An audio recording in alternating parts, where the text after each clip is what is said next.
हाँ बिल्कुल, ये खुश आइंदा बात है। इलेक्शन कैंपेन अच्छी हो जाएगी अगर मरियम कराची आती है तो। वोट कास्ट करने आएंगे ज़रूर, मरियम आएगी तो चेंजिंग आएगी, तब्दीली आएगी इंशाल्लाह।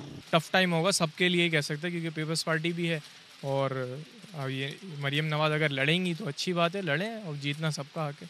मेरे ख्याल से वो जीत जाएंगी, क्योंकि वो जब भी नून लीग आती है तो बिजनेस कम्युनिटी को बहुत फ़ायदा देती है। वो जीत जाएगा इंशाल्लाह, और वो अच्छा इजाफा हो जाएगा, और आगे उसका जितना जितना वो तवक्को है उस आगे ज़्यादा काम करेगा।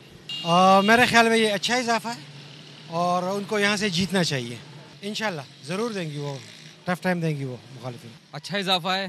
हम तो हर आदमी को ही चांस देते हैं, कभी किसी को, कभी किसी को, कभी किसी को। इस बार इनको भी दे के देख लेंगे, हो सकता है कुछ बेहतरी आ जाए, क्योंकि जिनको पास पहले कराची रहा है उन्होंने तो कराची के लिए कुछ किया नहीं।